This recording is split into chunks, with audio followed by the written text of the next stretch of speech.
Good evening and welcome back to another edition of Vatican Connections. I'm Noel Ogle. Since our last episode, there's been a lot of interesting headlines coming from the Vatican, so here are just some of the stories that we bring you on tonight's show. The Pope sent some big money to help the southern African countries that was struck by floodings in recent weeks. We'll tell you how much and where it went. A highly significant and much anticipated document finally gets signed at the Marian Shrine of Loreto on Monday, and I'll have for you more later in the show. The official resignation of a French Cardinal convicted of abuse cover-up gets rejected by the Pope, and this week in the history of the Vatican, we look back at the one letter that caused a scandal that rocked the Vatican Communications Department. I'll have all that and more coming up on Vatican Connections up next, so be sure to stay tuned.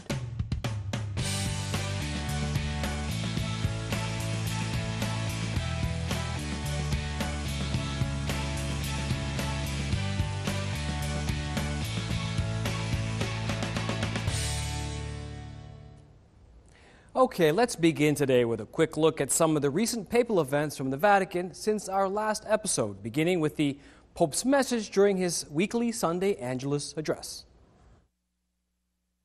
From the balcony of his study overlooking St. Peter's Square, the Holy Father greeted the crowds on the third Sunday of Lent and offered some of his thoughts on God's mercy and on our conversion, telling the crowds to trust in God's mercy, but not to abuse it, and certainly not to take advantage of God's patience. God has patience, the Holy Father said, and offers us the possibility of changing and making progress along the path to good. But this doesn't mean that there's no urgency for our conversion. The possibility of conversion is not unlimited, and that's why, he said, it's necessary to seize it immediately, otherwise it may be lost forever. And last week, at the Pope's weekly general audience, the Holy Father continued his catechesis on the prayer, the Our Father. He focused this time on the third invocation, Thy will be done. Christians, he said, have faith in a God who wants to and is able to transform the world, conquering evil with good. And that is why, the Pope said, it makes sense to obey and abandon oneself to God and His will, even during life's most difficult moments. When people pray, Thy will be done, they are praying not as subservient slaves, but as children who understand and trust their Father in His loving plan. Here's a summary now from Catholic News Service.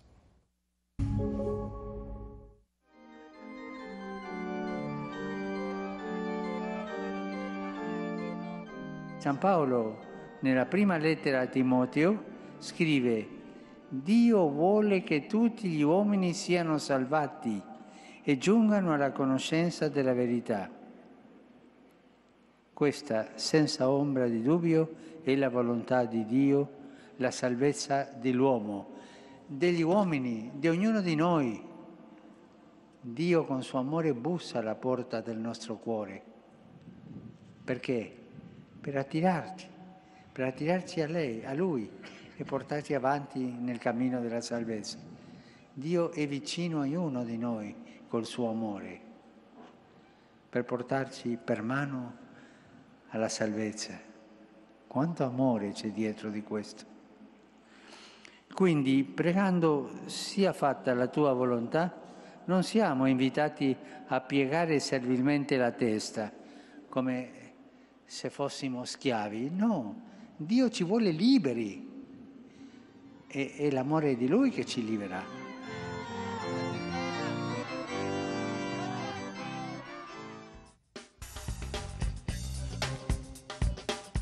Okay, so let's have a quick look at some of the main headlines coming from Rome.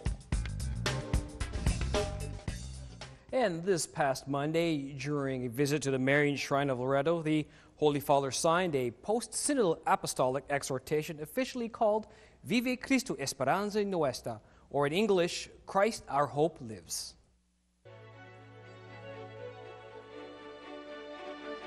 Christ our Hope Lives is actually the opening words of the Apostolic Exhortation.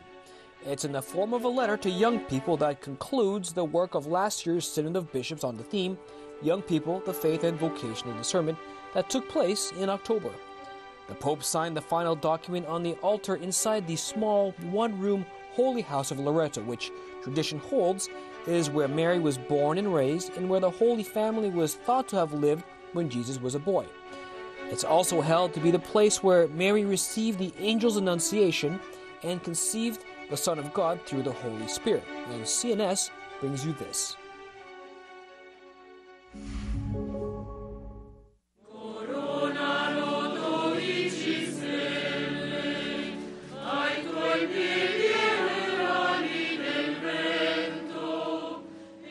In questo oasi di silenzio e di pietà vengono tanti dall'Italia e da ogni parte del mondo per attingere forza e speranza.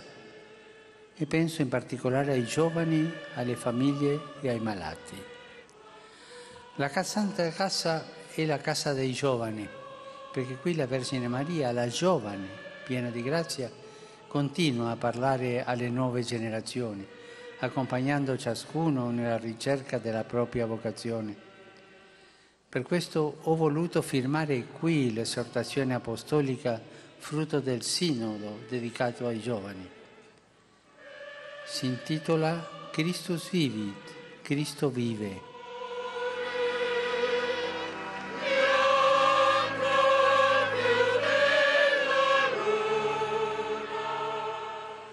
La Vergine Santa aiuti tutti, specialmente i giovani, a percorrere il cammino della pace e della fraternità fondate sull'accoglienza e sul perdono, sul rispetto dell'altro e sull'amore, che è dono di sé.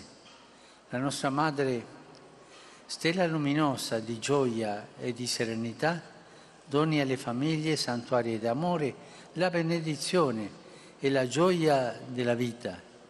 Maria, sorgente di ogni consolazione, porti aiuto e conforto a quanti sono nella prova.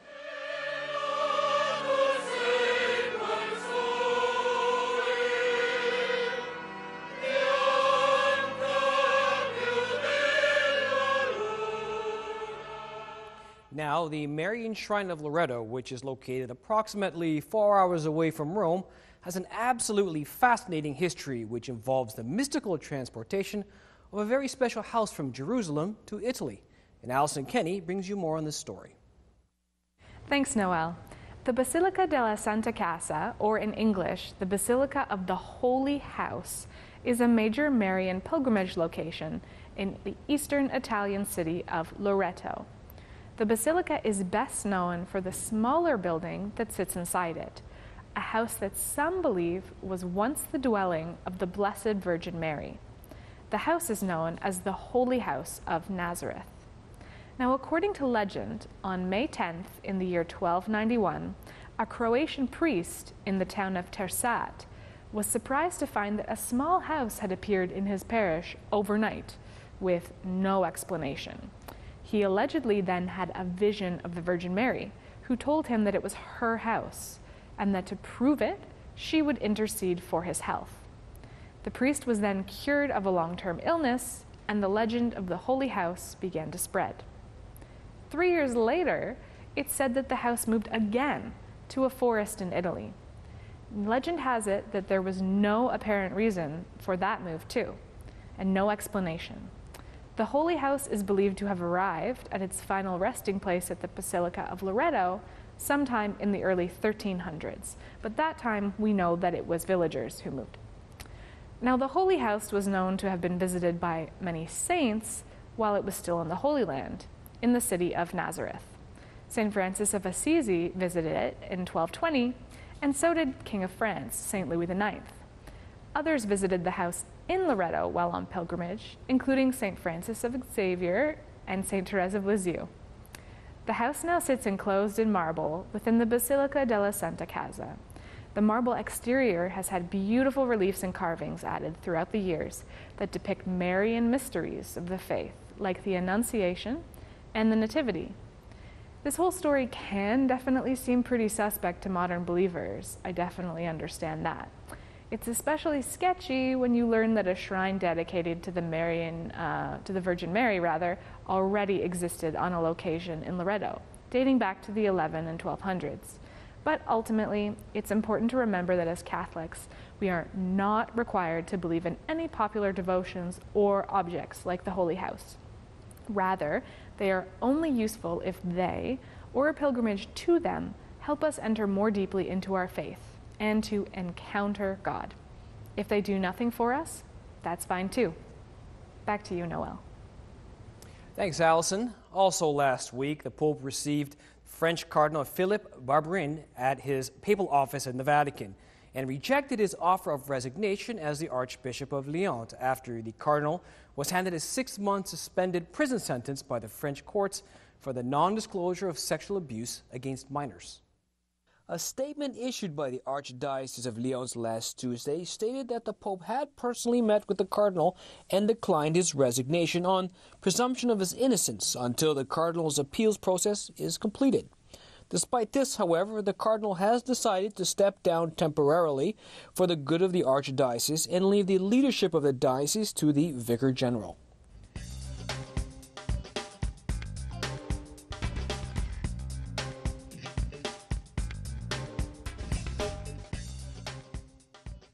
Young people aren't the future, they are the now of God. Those who care for the little ones are on God's side and defeats the culture of waste. Now, moving along, in a gesture of support for the flood victims of the recent cyclone in southern Africa, the Pope sent $50,000 each to Mozambique, Zimbabwe, and Malawi to assist flood victims with initial emergency relief as a sign of his concern for them, and to encourage other donors to do the same. As of last Friday, over 300 people have been confirmed dead, thousands injured, and hundreds of thousands more homeless. All this according to the Vatican Dicastery for Promoting Integral Human Development. The dicastery, which will distribute the aid from the Pope through each country's Vatican's nunciatures, said that the week-long torrential rain in the region has raised tens of thousands of homes and public buildings to the ground and made major roads absolutely impassable. In addition, the water and electrical distribution systems have been compromised, and there's a growing concern about the spread of disease, particularly through unclean water, leaving nearly 2 million people affected. The Vatican has described the Holy Father's donation as a first contribution and only part of the aid that's being gathered throughout the Catholic Church from bishop conferences and charitable organizations from around the world. It is, as the Vatican describes, an immediate expression of the Pope's feeling of spiritual closeness to the many people affected. Now, here's an interesting story. The Pope's own hospital, the Bambino Jesu Children's Hospital in Rome, is commemorating their 150th anniversary on the 19th. Since 1924, the Children's Hospital has been a sign of the Catholic Church's commitment to caring for and protecting the dignity of the sick. At the recent event commemorating the hospital's anniversary, the Vatican Secretary of State, Cardinal Pietro Parolin, said that the identity of the Bambino Jesu Hospital is rooted in Christ's call to care for the ever-evolving needs of the sick in a prophetic way. The hospital was originally founded in 1869 by Duchess Arabella and Duke Salviati and became the first pediatric hospital on the Italian peninsula. It was, however, donated in 1924 by the Salviati family to Pope Pius XI in an effort to guarantee that the hospital would have a secure future. And over time, the hospital added new pavilions, new operating rooms, and new outpatient departments. And today, with 2 branches outside of Rome, the Bambino Jesu Children's Hospital is one of the most modern and well-equipped pediatric facilities in the country. And I have for you now a look at the Pope's own children's hospital over the years.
And although the Bambino Jesuit Hospital carries out its mission primarily in Italy, it also shares the universal mission of the Catholic Church to proclaim God's love in the farthest corners of the world, and does so by training staff at pediatric hospitals in Bangui in the Central African Republic.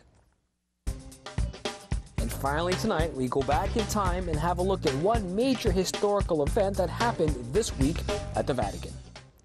Now, it was exactly a year ago, on March the 21st, that the Pope's communication chief resigned after a huge scandal that rocked the Vatican's communication dicastery over a picture of a doctored letter that caused a public relations fiasco for the Vatican just 2 months after the Pope himself warned of the dangers of fake news. The prefect for the Vatican Secretariat for Communications at the time, Monsignor Dario Vigano, resigned from his post as head of Vatican Communications after a very public controversy involving the improper use of a letter written by retired Pope Benedict. The controversy began the week before when Monsignor Vigano presented to the world a new book on the theology of Pope Francis and read selected sentences from a letter from Pope Benedict endorsing the book. His office later published a photograph showing the first page of the letter with several lines intentionally blurred. An uproar ensued over the intentional blurring of the photograph, and questions were raised in the media about what exactly the letter said.